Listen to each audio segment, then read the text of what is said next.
gamers, one channel, and tons of games. This must be Games and Me.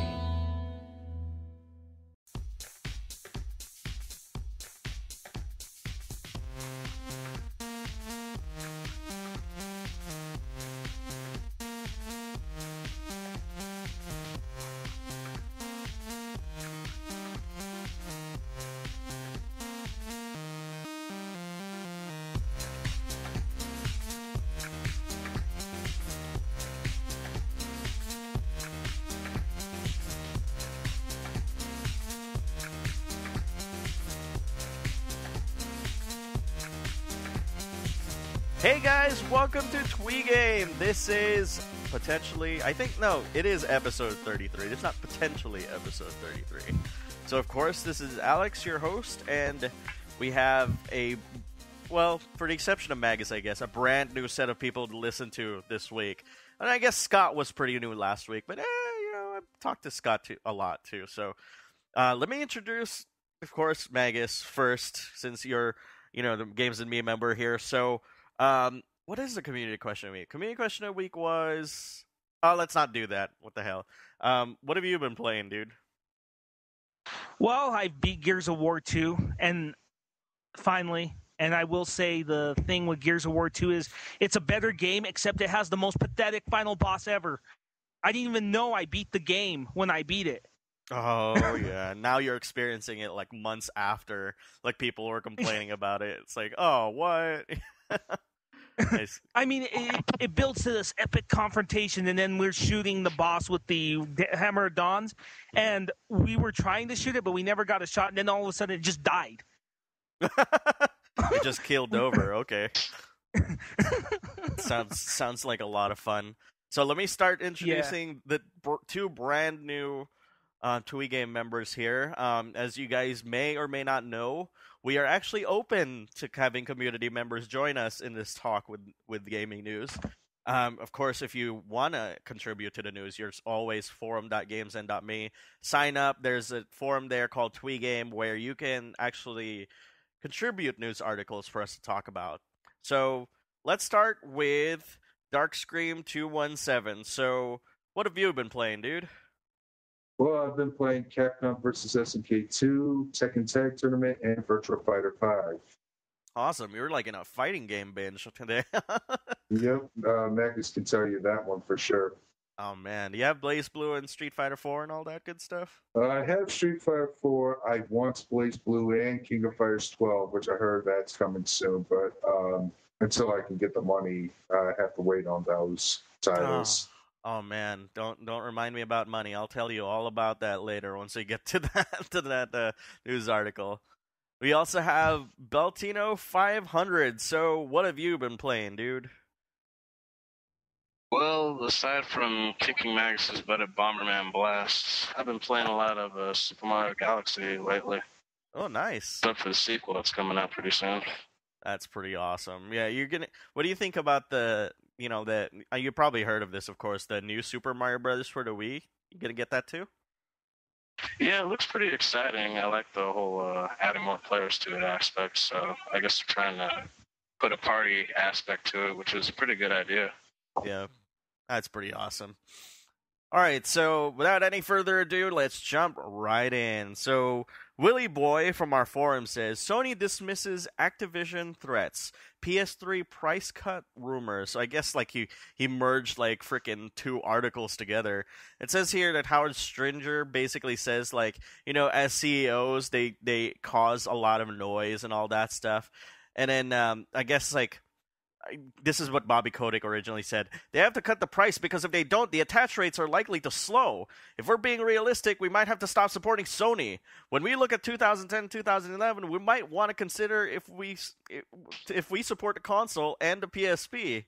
So the response was, he likes to make a lot of noise. So, so let's start with you, Beltino. What do you think about this whole bullshit type thing with these CEOs? Well, that whole he likes to make a lot of noise, I think, is kind of messed up. I guess I can kind of see where Activision is coming from in terms with the PS3. having low sales, because it has had low sales when you put it with the other consoles. I wouldn't. The PSP, on the other hand, is completely different because they've been pretty successful with that, with the games that they've been coming out with. But I can agree with Activision on that whole PS3 thing. But his response was he likes to make a lot of noise. I would have made somewhat of a more convincing rebuttal than just he likes to make a lot of noise. Well, he also added that he said he's putting pressure on me and I'm putting pressure on him. That's the nature of the business. But currently, I'm losing money on every PlayStation I make. So how's that for logic? So, I mean, I don't know, Darkscream. What do you think about this whole thing? Do you think that Activision is just trying to push around Sony because now that they've taken the number one seat from EA, they feel that they can kind of do that to everybody, or Well, to be honest, I'm not a big Activision fan. I mean, Activision makes good games, but I don't think they're a big company. I still think companies like Capcom and other third-party companies are, I think they make better quality games, and I think they're more successful, and I think they do have more of a right to push the companies around than the than Activision. And besides, they knocked Activision out of EA. Ooh, not many people like EA's games, jackass. EA is not that big of a company, and to be honest, I never liked how EA treats competition. They just buy out every company they see as a threat, and that's pretty stupid. That's why I like the Capcom versus SNK dispute that happened back in the early 90s when SNK rose to power. But you know what? Activision, shut your mouth. Yeah, I'm going to reserve my judgment for Activision personally because I used to work for them for the last part of this whole article. So, how about you, Magus? What do you think of this whole thing? Well, whatever happens in the future with the PS3, I'm going to go on record saying this. I think it's going to be, whether it's successful or not, it's going to be one of the most controversial consoles of all time. And this is just a prime example of that controversy. Activision's threatening to cancel support. Sony's fighting back, and it shows the egos. Well, every company's egotistical, but Activision more so now because they're in the number one spot. Remember how EA used to act. EA is a completely different company than it was several years ago, Alex. When it bought out the NFL. Remember when they bought the NFL license and a lot of people believe this was the 2K games were better than the Madden games from what I heard. Mm-hmm. See, that's the way they're acting. Now, Activision is in the top spot. And in my honest opinion, EA has more appealing titles that I found lately since they've dropped to are they number 2, Alex? Pretty much, yeah. Yeah. And they don't seem as egotistical or anything. Well, they still are, I'm sure, to an extent, but they're not as bad as they were a few years. But we're seeing Activision act like them, with a lot of other stuff, milking out a certain Guitar Hero franchise, but that's beside the point. Yeah. So, Darkscream, you have anything to add to this, dude? Well, to be honest, we're talking about EA, that the 2K games that what development company made those? It was Sega, maybe? I'm not sure.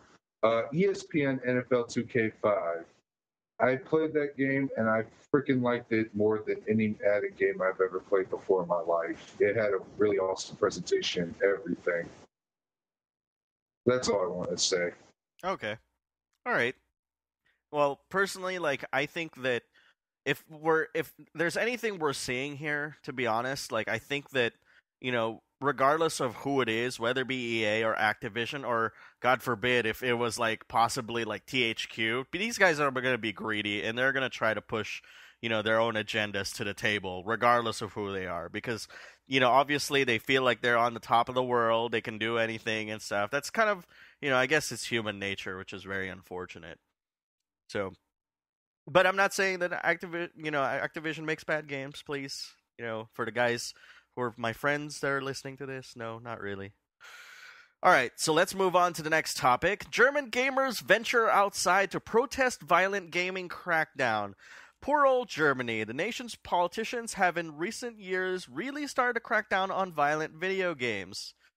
And since many of its best games are violent games, this presents a problem. But it's one the German people are beginning to hit back against, as evidenced by this protest in the German city of I can't pronounce that, which attracted an estimated 400 gamers.